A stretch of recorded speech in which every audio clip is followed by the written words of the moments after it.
मोक्षमार्गस्य नेतारं भेत्तारं कर्मभूभृतां ज्ञातारं विश्वतत्त्वानां वन्दे तद्गुणलब्धये।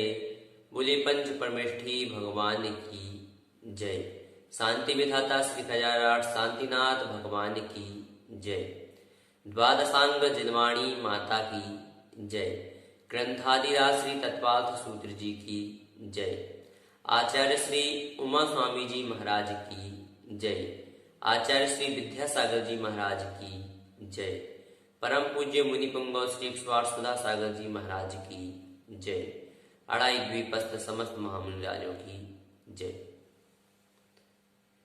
पूर्व में जो तृतीय सूत्र पढ़ा था उसमें प्रकृति स्थिति अनुभव प्रदेशात तद्विदयः, इस प्रकार से बंध के 4 प्रकार कहे गए थे, जिसमें से जो प्रथम था प्रकृति बंध, उसके भेद जो ज्ञानावरणादिया कर्म है उन कर्मों को जाना तथा उनके जो प्रभेद हैं उनका भी वर्णन हमने पूर्व कक्षा तक समझा।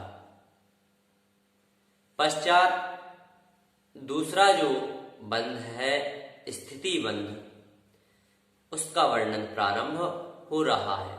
इसमें क्रमशः स्थिति का बंध किया जाएगा। सूत्र उच्चारित करें। आदितस्तृषणा मंतरायस्य च 30 सागरोपम कोटि कोट्यः परास्थितिः। पदच्छेद देखें। आदितः तृषणाम अंतरायस्य च 30 सागरोपम कोटि कोट्यः परा स्थितिः। अर्थ होगा आदितः अर्थात आदि के, त्रिसृणाम अर्थात 3 कौन कौन, तो ज्ञानावरण, दर्शनावरण और वेदनीय। च अर्थात और, अंतरायस्य अर्थात अंतराय, इन 4 की 30 सागरोपम कोटि कोट्यः अर्थात 30 कोड़ा कोड़ी सागरोपम, परा अर्थात उत्कृष्ट, स्थिति ही अर्थात स्थिति है। संपूर्ण अर्थ होगा आदि के 3 अर्थात ज्ञानावरण, दर्शनावरण, वेदनीय और अंतराय, इनकी उत्कृष्ट स्थिति 30 कोड़ा कोड़ी सागर है। इस प्रकार से यहाँ 30 कोड़ा कोड़ी सागर वाले ज्ञानावरण, दर्शनावरण, वेदनी और अंतराय, इन 4 कर्मों की उत्कृष्ट स्थिति बताई गई। पश्चात मोहनीय जो कर्म है उसकी उत्कृष्ट स्थिति का कथन किया जा रहा है। सूत्र उच्चारित करें। सप्ततिर्मोहनीयस्य। पदच्छेद देखें। सप्तति मोहनीयस्य अर्थ होगा सप्तति अर्थात 70 कोड़ा कोड़ी सागर, उत्कृष्ट स्थिति मोहनीयस्य अर्थात मोहनीय कर्म की होती है। संपूर्ण अर्थ होगा 70 कोड़ा कोड़ी सागर, उत्कृष्ट स्थिति मोहनीय कर्म की है। पश्चात नाम और गोत्र कर्म की उत्कृष्ट स्थिति का कथन किया जा रहा है। सूत्र उच्चारित करें। विंशतिर नाम गोत्रयोः। पदच्छेद देखें। विंशति नाम गोत्रयोः अर्थ होगा विंशति ही अर्थात 20 कोड़ा कोड़ी सागर, उत्कृष्ट स्थिति नाम अर्थात नाम कर्म तथा गोत्रयोः अर्थात गोत्र कर्म की है। संपूर्ण अर्थ होगा 20 कोड़ा कोड़ी सागर, उत्कृष्ट स्थिति नाम कर्म तथा गोत्र कर्म की है। इस प्रकार से यह नाम कर्म तथा गोत्र कर्म की उत्कृष्ट स्थिति के बारे में कथन किया गया। पश्चात अब जो शेष कर्म है अर्थात आयु कर्म, उसकी उत्कृष्ट स्थिति का कथन किया जा रहा है। सूत्र उच्चारित करें। 33 सागरोपमान्यायुषः। पदच्छेद देखें। त्रयस्त्रिंश सागरोपमाणि आयुषः। अर्थ होगा त्रयस्त्रिंश अर्थात 33 सागरोपमाणि अर्थात सागरोपम उत्कृष्ट स्थिति आयुषः अर्थात आयु कर्म की है। संपूर्ण अर्थ होगा 33 सागरोपम उत्कृष्ट स्थिति आयु कर्म की है। इस प्रकार से यहाँ आयु कर्म की भी उत्कृष्ट स्थिति बताई। यहाँ तक 8 कर्मों की उत्कृष्ट स्थिति बताई जा चुकी है। किस प्रकार से? तो पूर्व में अर्थात जो सबसे पहले जो सूत्र था स्थिति बंध में, तो वह था उसमें ज्ञानावरण, दर्शनावरण, वेदनीय और अंतराय, इन 4 कर्मों की उत्कृष्ट स्थिति बताई। इन 4 कर्मों की उत्कृष्ट स्थिति है 30 कोड़ा कोड़ी सागर। पश्चात मोहिनी कर्म की उत्कृष्ट स्थिति का कथन किया गया। मोहिनी कर्म की उत्कृष्ट स्थिति है 70 कोड़ा कोड़ी सागर। यहाँ तक 5 कर्म हुए। पश्चात नाम और गोत्र कर्म की उत्कृष्ट स्थिति का कथन किया गया। विंशति अर्थात 20 कोड़ा कोड़ी सागर नाम और गोत्र कर्म की उत्कृष्ट स्थिति है। यहाँ तक 7 कर्मों की उत्कृष्ट स्थिति हुई। पश्चात आयु कर्म की उत्कृष्ट स्थिति का कथन किया गया। आयु कर्म की उत्कृष्ट स्थिति 33 सागर की है। इस प्रकार से यहाँ तक 8 कर्मों की उत्कृष्ट स्थिति का कथन हो चुका है। पश्चात अपरा अर्थात जघन्य स्थिति का कथन किया जा रहा है, जिसमें सबसे पहले वेदनीय कर्म की जघन्य स्थिति का कथन किया जा रहा है। अपरा द्वादश मुहूर्ता वेदनीयस्य। पदच्छेद देखें, अपरा द्वादश मुहूर्ता वेदनीयस्य।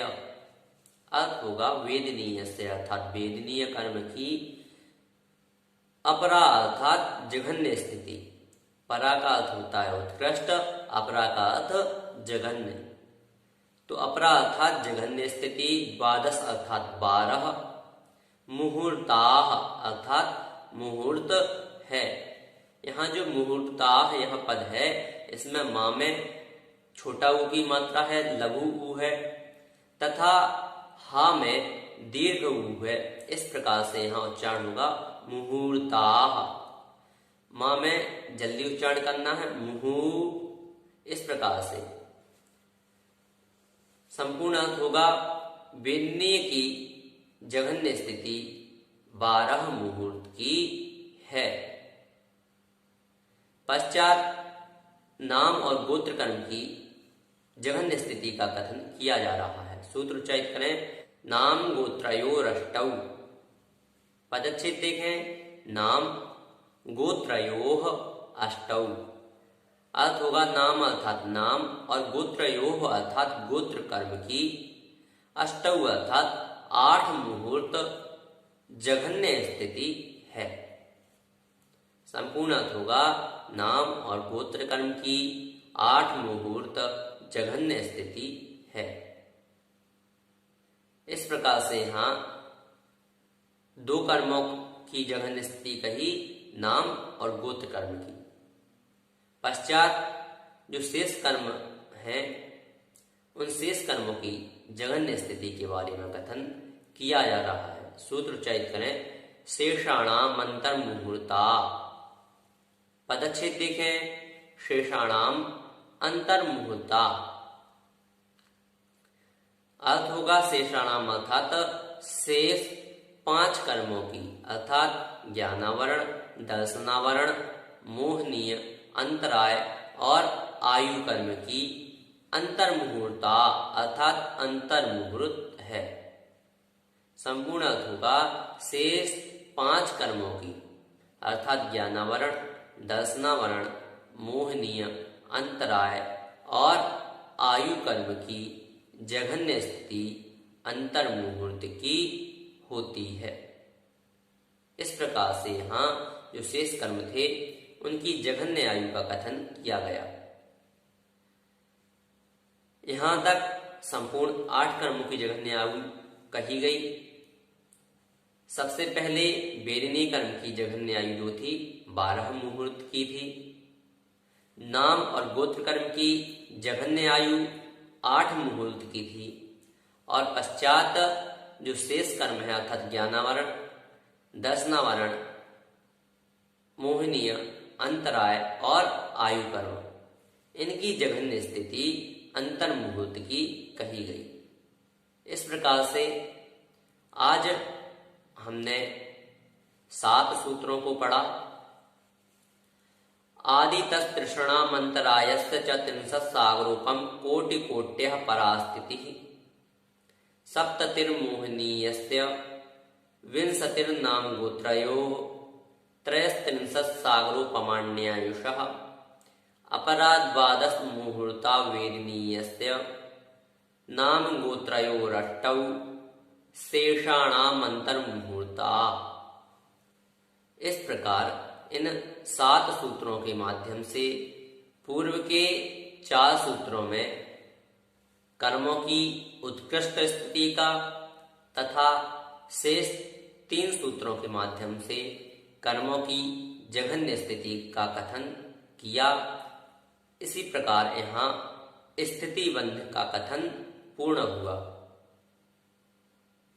आपकी यदि इस संदर्भ में कोई जिज्ञासा है तो आप हमें भेज सकते हैं।